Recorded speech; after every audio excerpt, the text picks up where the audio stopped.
सर्वथा यथार्थ तत्व है। बड़े बड़े ऋषियों और संत महात्माओं ने नाम महिमा का प्रत्यक्ष अनुभव करके उसके ही गुण गाए हैं और अब भी ऐसे लोग मिल सकते हैं जिन्हें नाम की प्रबल शक्ति का अनेक बार अनेक तरह से अनुभव हो चुका है, परंतु वे लोग उन सब रहस्यों को अश्रद्धालु और नाम अपमानकारी लोगों के सामने कहना नहीं चाहते, क्योंकि यह भी नाम का एक अपराध है।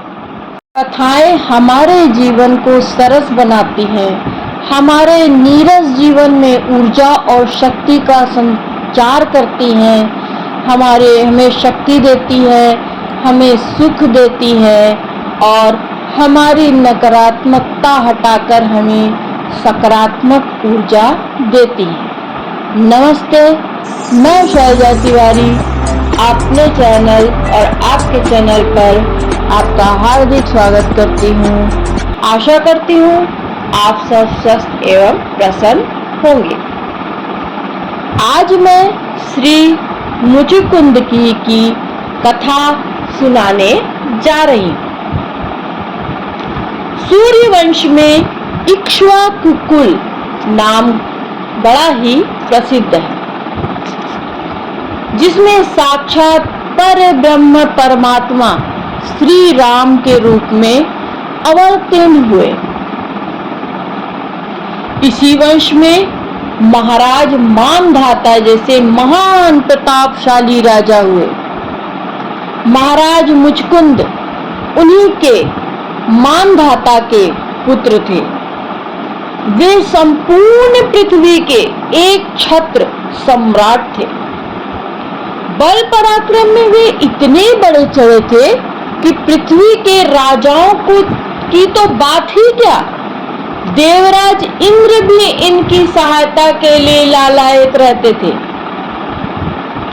एक बार की बात है, असुरों ने देवताओं को पराभूत कर दिया। देवता बड़े दुखी हुए।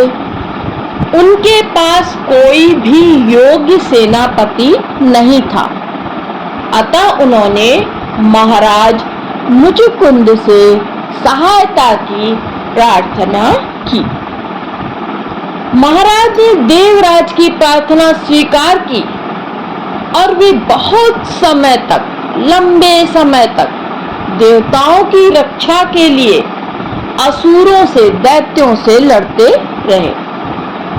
बहुत काल बीता। बहुत काल के पश्चात देवताओं को शिव जी के पुत्र स्वामी कार्तिकेय जी के रूप में योग्य सेनापति मिल गए।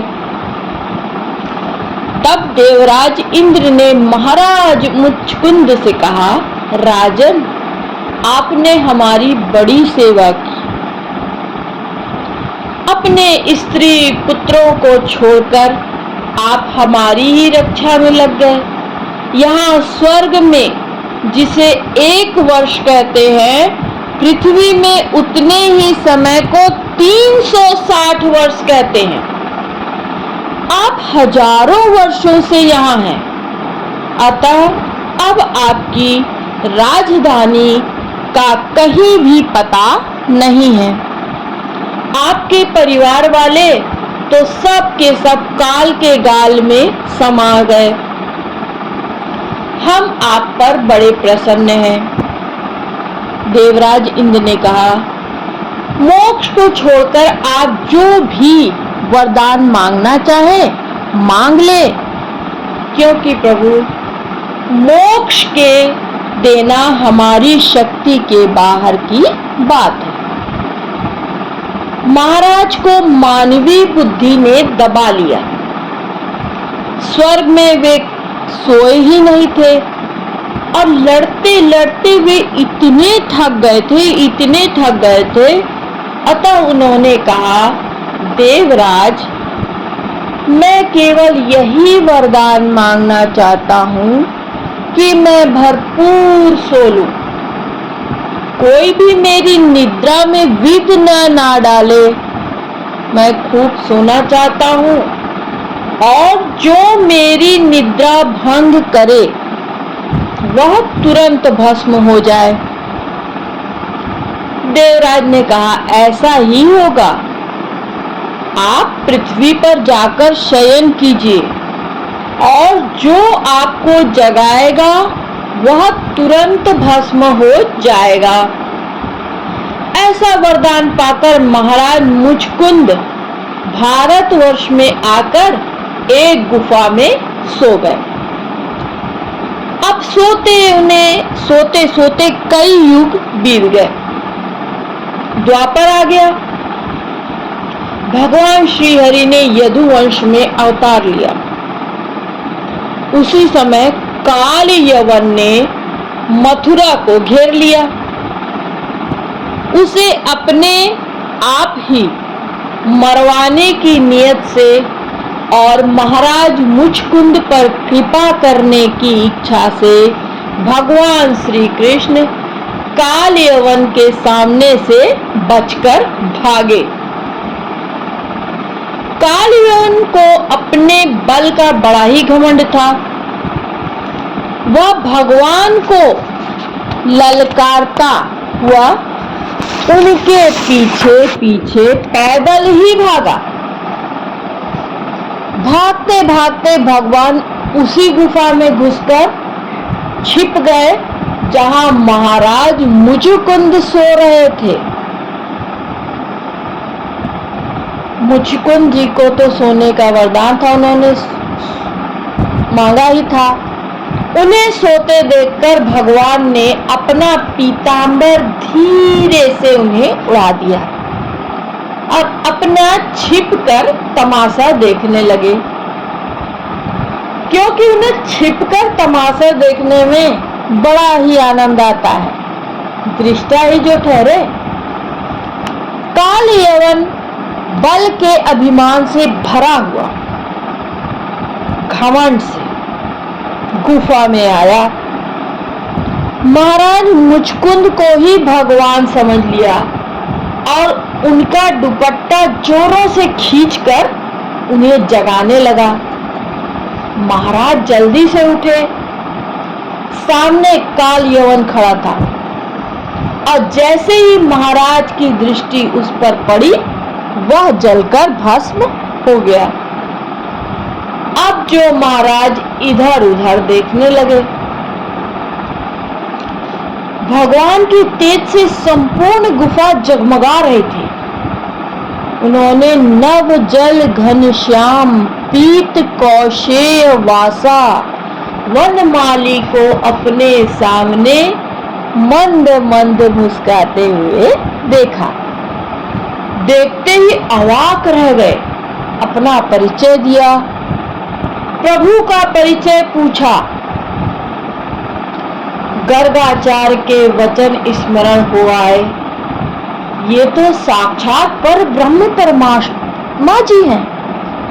यह समझकर वे भगवान के चरणों पर लोटपोट हो गए। भगवान ने उन्हें बड़े प्रेम से उठाया, अपनी छाती से चिपकाया और भांति भांति के वरों का प्रलोभन दिया। किंतु महाराज मुचकुंद तो संसारी पदार्थों की निस्सारता समझ चुके थे। अतः उन्होंने कोई भी सांसारिक वर नहीं मांगा। उन्होंने सिर्फ यही कहा, प्रभु मुझे देना हो तो अपनी भक्ति दे दीजिए, जिसे मैं सच्ची लगन के साथ भली भांति आपकी उपासना कर सकूं।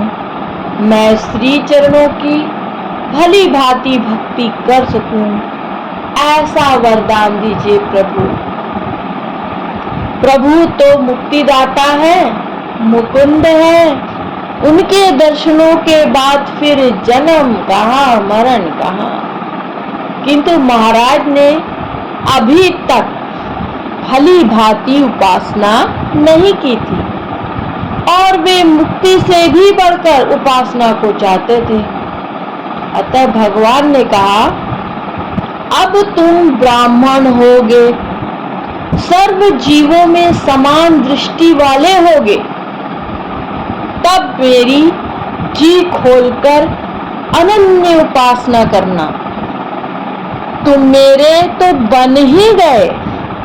तुम्हारा जो उपासना करने की जो तुम्हारी अभिलाषा है, उसके लिए तुम्हें विशुद्ध ब्राह्मण वंश में जन्म लेना पड़ेगा और वहां तुम उपासना रस का भली भांति रसास्वादन कर सकोगे। वरदान देकर भगवान अंतर्ध्यान हो गए और महाराज मुचकुंद ब्राह्मण जन्म में उपासना करके अंत में प्रभु के साथ अनन्य भाव से मिल गए। बोलो जय श्री हरि, जय श्री कृष्ण, जय श्री राम।